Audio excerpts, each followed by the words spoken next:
Well, ladies and gentlemen, we've got a major update in regards to the Californian gerrymandering saga, with now it completely blowing up in Gavin Newsom's face. He's got to call for this special election. He's going to manipulate the verbiage of the question, try and force people into voting yes on this.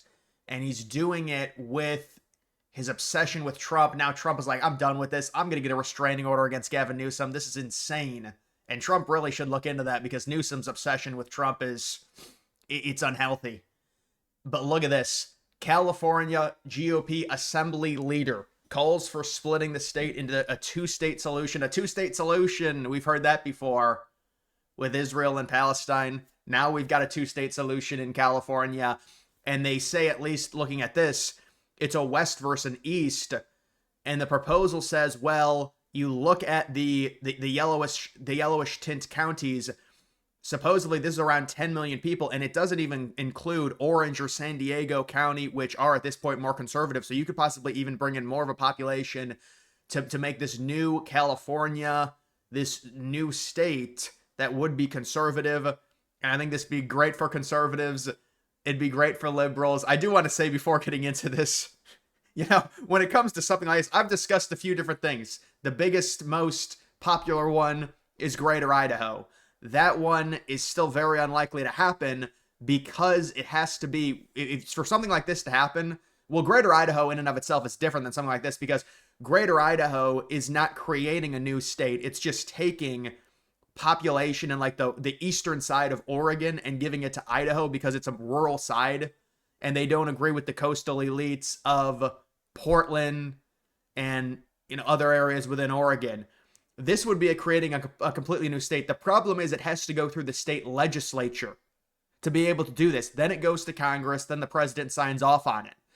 That's why why would Oregon decide to cede land unless they were pressured in some way? And for this, I mean, let's be honest. I'm just telling everyone, if you're talking about 10 million people, you're looking at 15 or 16 electoral votes. That's without Orange or San Diego County.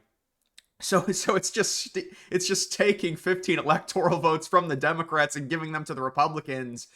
But I think this actually might be good for liberals, at least within California, in the sense they could make the coastal areas like borderline communist because they wouldn't be dealing with any of the balance from the conservative voters. There's a massive conservative base within California because of how big the state is, the population. What is it, 53, 55 million people? And they're saying, well, look at all the rural areas. Most of the state in terms of total land is conservative. That's why Republicans can propose things like this and Democrats can't, because there'd be no way to propose new, a state branching off of Texas that would be liberal because they have such small ownership in terms of total land. Republicans own all the land. And it's a good example here when you're talking about the counties that are more conservative, of course, in terms of population, a lot bigger population in the cities of LA, in the cities of San Francisco. So that's why the state overall is certainly liberal. The issue is you're not going to get past the hurdle of the state legislature. Why would they sign off on this outside of some crazy pressure tactic that's not in the realm of possibility? There would have to be something, from Trump or maybe something even bigger than that, that would force their state legislature to sign off on something like this, because it would be them ceding 15 electoral votes to Republicans. That's a 30 electoral vote swing if that happened. So they're saying they're going to, and this is not a new concept. They've talked about this in the past because there is such a difference in terms of makeup in California because there are a ton of Republicans. It's the state that has the most Republicans out of any state in the country. Just because of how big the population is, the sheer volume of people. California lawmaker proposes two-state solution in response to redistricting fight. So the redistricting situation is Newsom responding to Texas, saying we will gerrymander. I believe even if they do go through and pass the special election, which will allow them to potentially gain 5 seats, it's going to backfire on them because you have all these other Republican states who could gerrymander 1, 2, maybe you look at Florida and Ohio, upwards of 3 to 5 seats. It's going to, even if California cancels out Texas and it's a 5 for 5, meaning Texas already enacted the 5 seats becoming Republican based on the redrawing of the lines, And so Newsom says, well, we're just going to match them, but there's more options for Republicans. Liberals have maybe one seat in Oregon, possibly. New York can't redraw. Illinois has already been gerrymandered. I don't even think they can redraw. And there's been rulings by Supreme Courts in certain states. So they might add one or two more outside of California, but the redistricting fight was always going to be won by Republicans as long as they played their cards right and they committed to doing this with the response of Newsom from the original. I mean, this dates back to Trump calling Abbott and saying, you need to redraw because we need to keep the House, and then Newsom responding. And so now it's kind of been a snowball, but they're saying, well, and again, you could say, well, what about the double standard? Why don't liberals propose something like this? Because they have a bunch of people in Texas and they're getting very limited representation with the redrawing. It's based off of the way the ownership of the land works. How do you create a state in Texas that's liberal when you control such a small percentage in terms of county? It's because they're all sequestered in major cities. See, with conservatives, they're spread out over much of the area. And so more of these counties are conservative, and you can kind of pass off a redrawing of state lines, and it could look realistic. There's also been talks of northern, and this has kind of been this goes back a while. There's been talks of Northern California possibly splitting off and joining rural areas in Oregon and possibly in Washington State to become a different state entirely called Jefferson. But I don't know where that, I don't think any of this is really, it doesn't have much momentum, but let's just see what this says. Instead of carving up individual congressional districts, Gallagher, so this is who it is, James Gallagher is proposing to split the state into two, calling it a two-state solution. According to the news release, the proposed new state would include more than 10 million Californians, putting it in the top 10 most populous states in the United States. 10 million it's equivalent to, I would say, around 15 electoral votes, maybe upwards of 16 or 17 electoral votes, depending on how many people they take. But I think if that is the actual map, they're not including Orange County, which I believe is now more Republican, or San Diego. Which, I mean, you're adding a big population if you can include those two counties. And I mean, they're coastal. That's why they're not included in it, but it is interesting. And you can see this is not a new idea. This has been something that's been discussed before. This is back in 2018. Bid for a new California would split the state into two. And see, this does include Orange and San Diego and also upper areas here. And this would potentially give Republicans maybe upwards of 20 electoral votes in this new California state. And they do talk about possibly, the notable movement, the state of Jefferson movement, that was mainly based around Northern California, splitting and joining southern and eastern, specifically rural areas of Oregon. But this is an entirely different thing now. And listen, the chances of this happening outside of some insane thing, it's basically zero, let's be honest, right? But, these type of things, I like talking about them because it's interesting, but we'll have to see. Apparently, they're bringing their proposal today. I just think this is a state that's heavily controlled by liberal leadership at the local level. Why would their state legislature pass something like this outside of, there would have to be some type of major threat, or, I mean, you could see Greater Idaho because it's potentially one electoral vote changing hands. So that's more realistic, and that's not even the formation of a new state. It's just Idaho adding land. It's rural land in Oregon is what they'd be adding.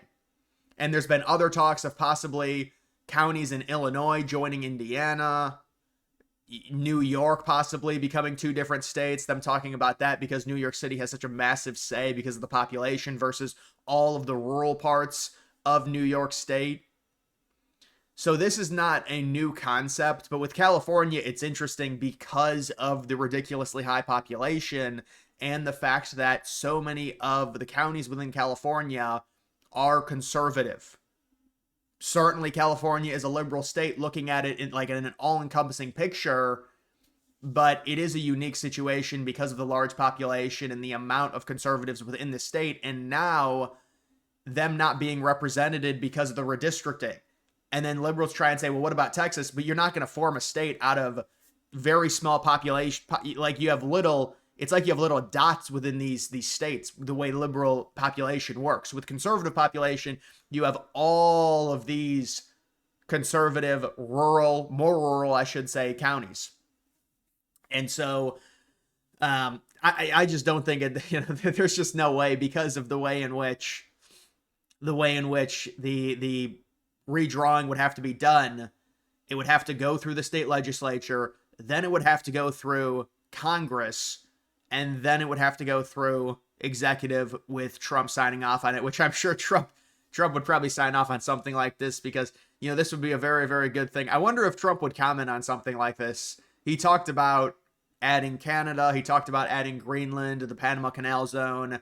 Never really talked about Alberta, but I guess we'll see if they end up going through with that referendum, because Alberta's definitely kind of been like like a folk tale with the United States adding Alberta. Not many people really know about it, but they are having a referendum, and the thought would be it would be smart for them to join the United States rather than for them to be an independent country on their own. But I don't know if that's even going to happen. Either way, actually, I should say it's very likely not going to happen. But it's got a higher chance than this, I'll tell you that much. It's just it's you can understand the thought, and they've talked about with California trying to split it up because of the crazy population, but I just can't see any way, based on the control within their state legislature. This is something that would have to be, you would need a variable outside of, oh, Republicans are disgruntled, they don't feel represented, because that's what a lot of states are like for the opposing party that's not in power. Even though I will say it is unique because of the population.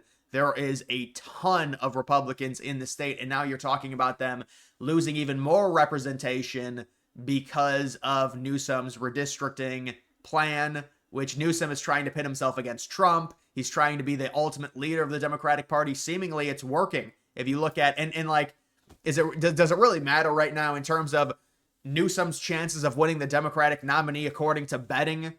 I mean, you can look at it as a snapshot, but it's irrelevant almost completely, because it's too far. We're so far away from it.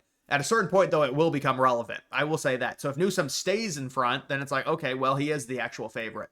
So Newsom is really looking for 2028 clout, and he saw this opportunity, and it's kind of a square peg round hole, to where they put guidelines in place so the state wasn't gerrymandered more, like a special election.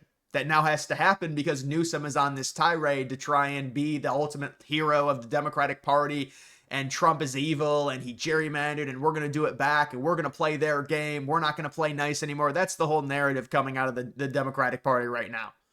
And so Newsom is the leader and kind of the spearheading this entire movement. And Republicans in California are like, listen, this is a massive population. We've got a ton of people here. In terms of, you look at every state, the most Republicans are sequestered in the state of California. Now we're going to lose even more representation when it's already been gerrymandered. Now it's going to be gerrymandered even more. And yes, you could say the same thing about Texas, but again, they're sequestered in major cities. It's not like they're spread out like this to where there's a bunch of rural conservative counties. And you say, well, land can't vote. Yeah, but when you're drawing a new state, you can it's a lot more easier to redraw it when you have a bunch of conservative counties. It makes it a lot. I mean, it's impossible to draw a new state for Democrats in Texas because they don't have land ownership. They don't have county control to be able to redraw it and make it look realistic. This does look realistic. Certainly, there's a lot more population in the blue area, but honestly, if you added Orange and San Diego, you could be looking at, well over 10 million people to make up this new state. And they say it's a top 10 most populous state. You're adding, Republicans get around 16, 17 electoral votes. Dude, imagine that. That would be it for the Democrats. But this would never happen. I mean, because it would be catastrophic for them. That's like a 34, 35 electoral vote swing. We're already going to get a swing with the census anyways. And by the way, I think even when you look at the census and you compare these areas, the rural counties versus the coast, people are leaving the coast. They're not leaving the rural areas. That's where the population is moving out of California and other states from, because those are the population centers as it is. So you're going to lose significantly more population from there anyways. So look, can something like this happen outside of a miracle? It's not going to happen. There's no way their state legislature would sign off on it. Even the situation in Oregon, with the eastern parts trying to join Idaho, that's seen as a long shot, and that's a lot more realistic because it's not a new state and it's potentially only one electoral vote changing, because the eastern side of Oregon is all rural areas, it's all conservative areas, but it's very sparsely populated. And so they want to join Idaho. And that's one electoral vote, and the Oregon state legislature probably won't let that happen. So if they can't even get that to happen, how would something like this happen outside of some type of insane uprising or something? I mean, I can't even, I wouldn't even know what it would take, because there's it would be a swing of like 34 electoral, well, like maybe 33, 34 electoral votes going, because it's like 15, 16 electoral votes going from, because California gets split. The state has like 53, 54 electoral votes. This coast goes down to like 30 or 32, 33 electoral votes. So I've talked about this in the past about different states possibly doing stuff like this to more optimum. You know, it's like optimization in terms of the population, giving the population more of a say. But with California, it's a little bit more unique because the population is so large. They could just form another state. They have because there's over 50 million people in the state anyways, rather than them latching onto a different state. That's what the idea of Jefferson was, which was just the northern part of California, the northern counties. This is a different thing, to where it would be two brand new states. It would be, you know, the coastal blue areas would be, I guess, California. The new area, the inland area, the rural areas would be New California, or they would come up with a different name. But you just can't see it happening. It's just, but it's fun to think about. Trump should talk about it and troll. Well, no, honestly, I told Trump really needs to just not mention Newsom anymore, because that's what Newsom wants. But this is something that is funny. Imagine if he tweeted this out. Yeah, but then Newsom would probably, you're just giving him what he wants. You're giving him attention. So, but either way, guys, kind of something funny to look at. I think they're going to announce their proposal today, maybe. I was reading somewhere. But that's going to do it for this video. Make sure you like the video down below. Also follow me on X. Link to that's always in the description.